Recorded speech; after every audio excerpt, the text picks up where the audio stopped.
Hey everyone. I think we can probably wait just a minute or two to see if anyone else wants to drop in. We're going to be talking today about tool repair, specifically about systematizing a shared repair space for multiple users and multiple stages of repair. Um, my name's Jason Naumann. I've been a tool library volunteer for about 10 years. Did not start in the repair area, worked my way in there through curiosity. Um, I started out with the Green Lens Tool Library, which is a lot of the case study that we're going to be talking about today. Um, did a little workshop program over there and reorganized their space significantly a couple of years ago and was on the board for a bit.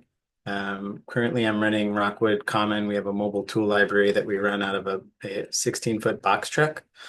I'm also part of the Tool Library, National Tool Library Alliance and the Portland Library of Things Network. So Hey that's what. Jason, real quick, or Amanda and Liz, I just want to make sure. Did somebody hit record? Okay, yeah, sorry, it says up there. I couldn't see it on mine. Okay, thanks. Cool. Yeah, always good to check. This is our repair area. Um, it's we have a 1,700 square foot space, and about 1/6 of that is dedicated to what we call our tool hospital. That's 280 square feet or so. That's on a good day. December is a good day to take that photo. If you go in there in July, you're going to see a lot of lawnmowers all over the place. So when tools come into the tool library, everything goes to our check-in station. So donations and tools that are being returned. Our tool librarians are really our first step in the process. We do paper forms that get attached to every tool that comes in. For donations, we try to get as much history as we can from the tool because that really especially if it's the actual owner who's coming in and donating it, they're going to know if it needs grease, it makes a funny sound, these sorts of things. If something is strange about it, they may even know how that happened. Um, Getting as much information as possible for our repair team really saves them a lot of diagnostic time. We have to be extra attentive on that at Lents because we are open Wednesdays 6 to 8 and Saturdays 10 to 1. And so there's really small windows to do repair work. So if you're doing a lot of work and taking everything apart, it can really eat up time quickly. Um, so that's one of our strategies that we use to get things as efficient as possible. We then have a tool maintenance intake form. So if something comes in busted, we ask the borrower as much information as they can give us about kind of what happened, what's going wrong. It is not uncommon that the tool is just not being operated correctly, and that's why it's not doing the job. So we do want to be respectful and make sure we're, respecting people's human dignity and not making any unconscious bias conversation points when we do that. So we do talk to our volunteers and kind of give them a little bit of a overview training on that. But if the tool works, we can save everybody a lot of trouble by just putting it back on the shelf. So, and then we track progress updates for the tool doctor that's working on it. Each person will kind of add an initial to that so we know who's using it. We've tried to do this with digital, but the repair team that we have that just really aren't very interested in doing that. So we just stick with paper. It works out for the most part. It's obviously got its issues. We've got some solutions for that we'll get into. So once tools enter into the repair area, we've got these 3 stations here that are set up. We have needs checkup area as the first stop. So everything gets added to that shelf. Those will get taken over to our workbench, which you saw in the previous photo. Um, and from there, hopefully everything gets fixed, right? And it goes right over the ready to lend shelf. But if not, if there's parts that are needed, we have this part storage area. It also serves as an extended holding area because obviously it takes time to get tools ordered, parts ordered. We do a fair amount of salvage, and so extra parts get stored on that shelf as well. We have a paper form and we have a digital form for repair parts request. And I guess I also need to mention all of these forms and documents are available on the Tool Library Alliance through the Tool Library Alliance on our shared drive.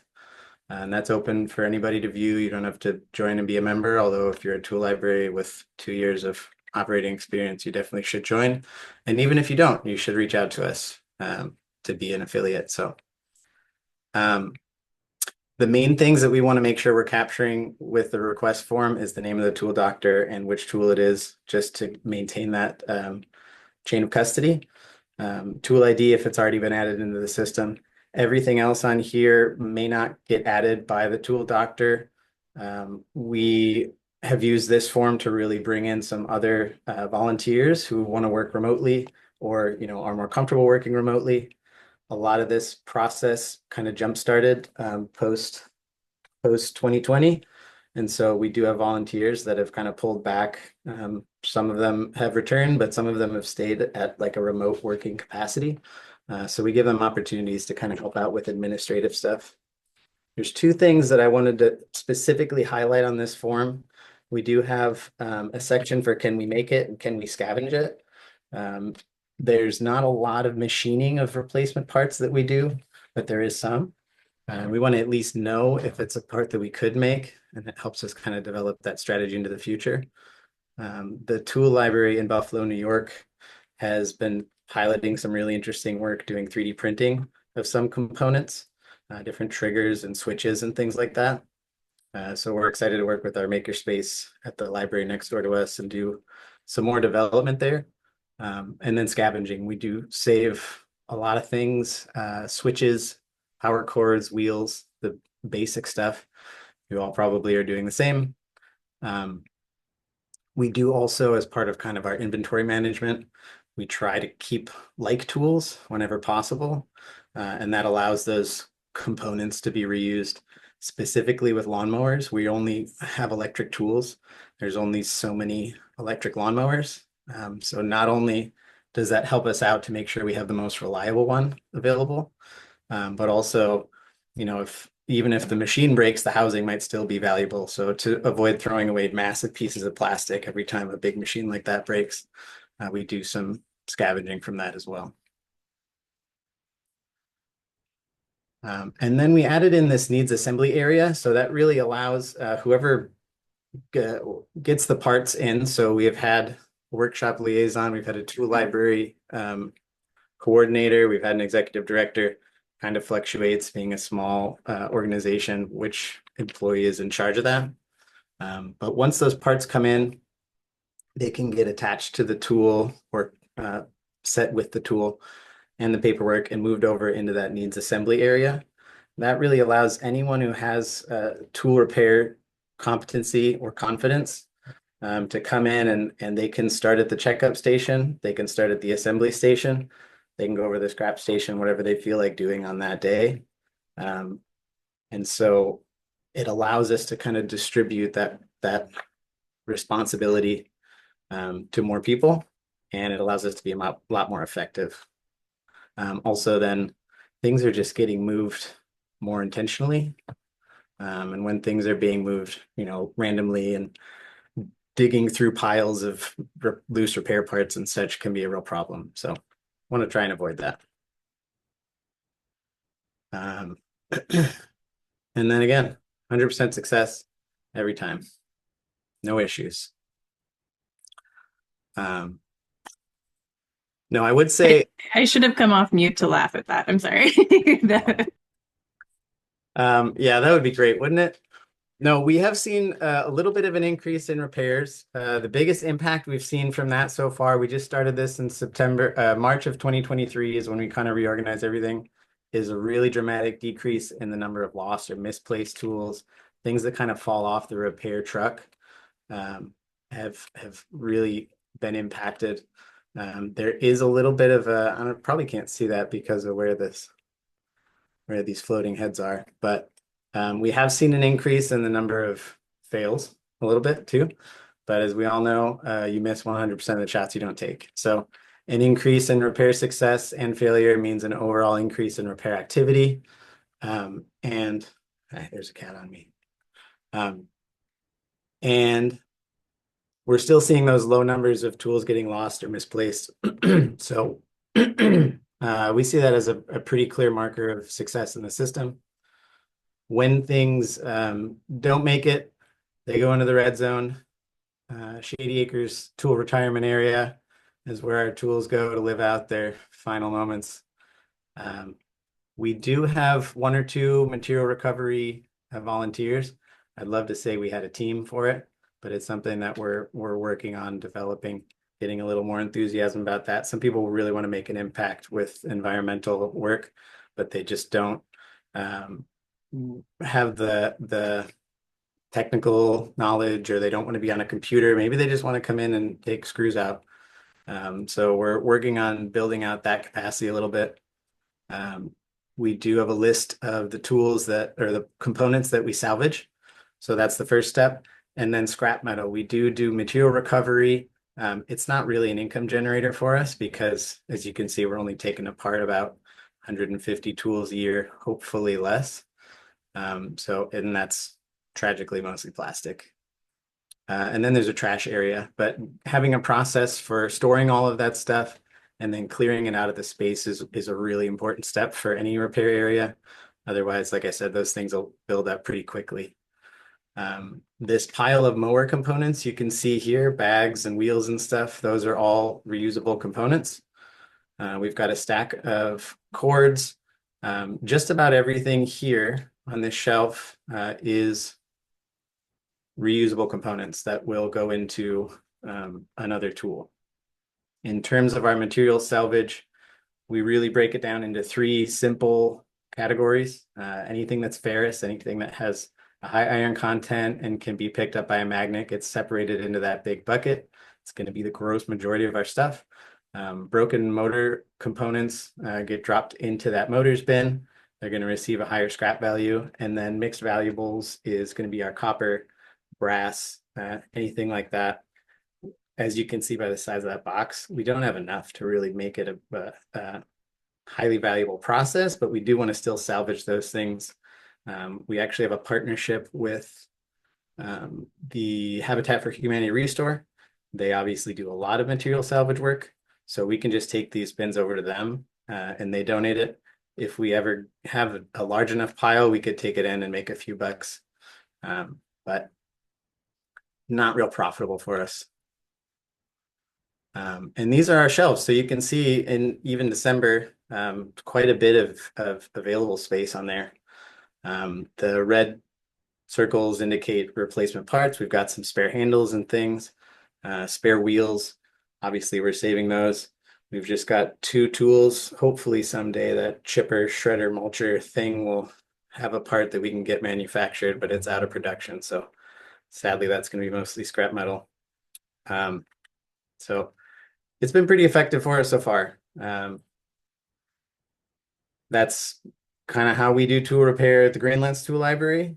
I'm going to open it up to discussion. I'd love to hear any questions, more importantly, like any suggestions that people have to share with the broader community about, what you're doing, what's working for you, and how you're kind of boosting repair effectiveness in your library spaces or any spaces.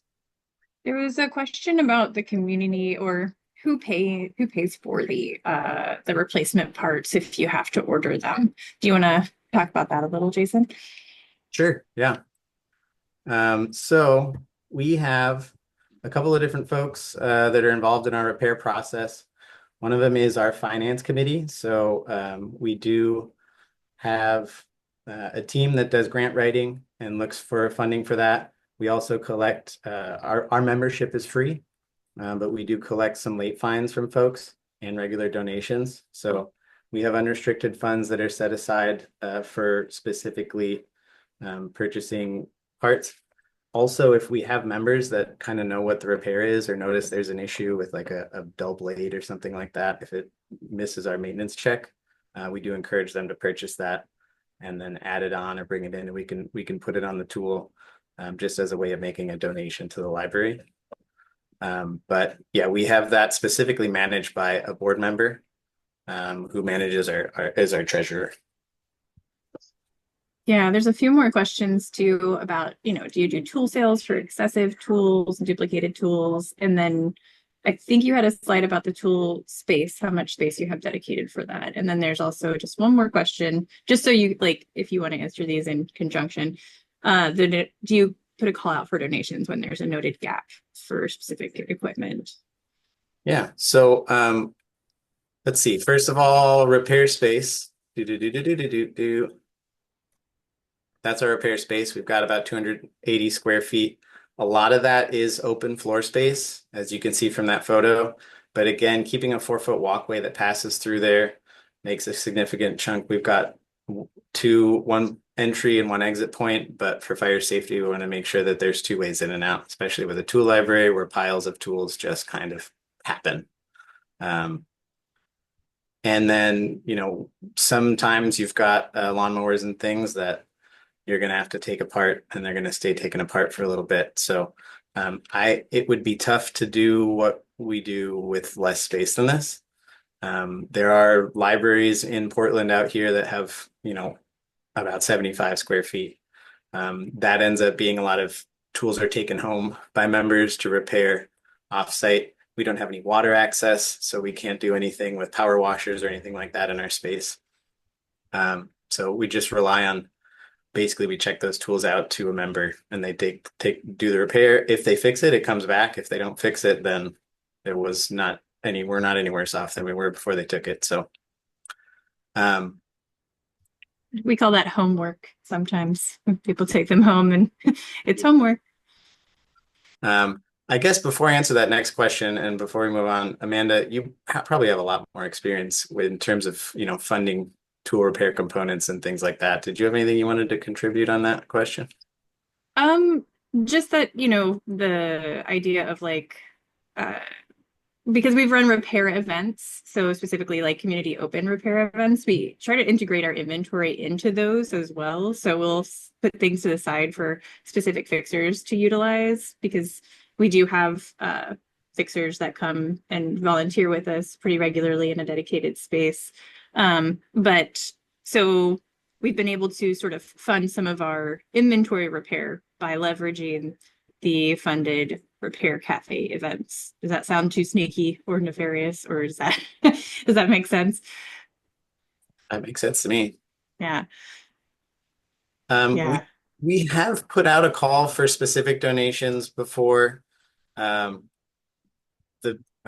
Portland, we've got 7 tool libraries and we've got a whole lot more up in Seattle. So that's been helpful for us. If we really notice a gap, we can fill some gaps that way.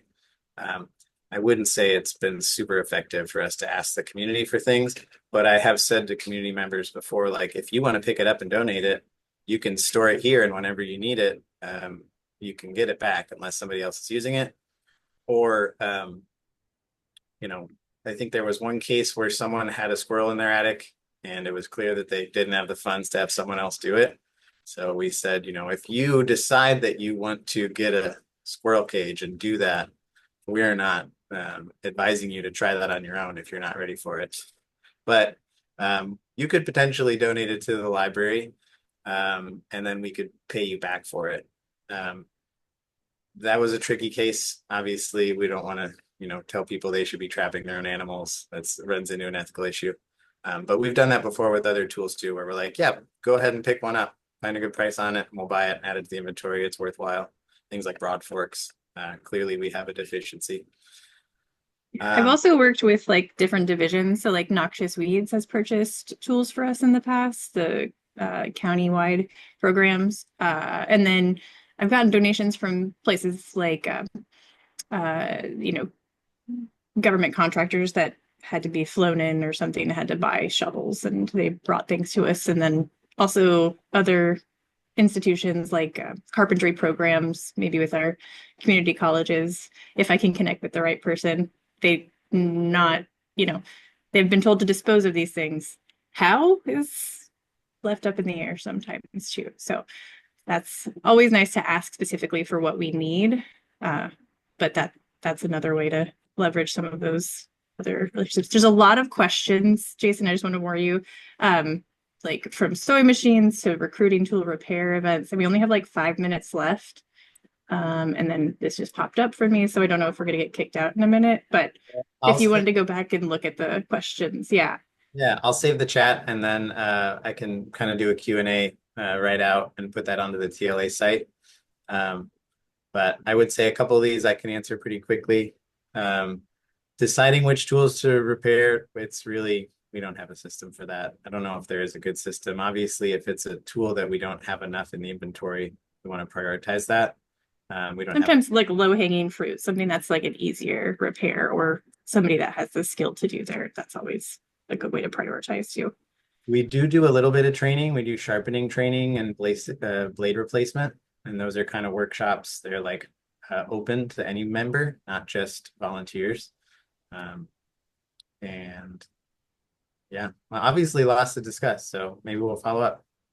Thanks, everybody. Sewing machines are another one.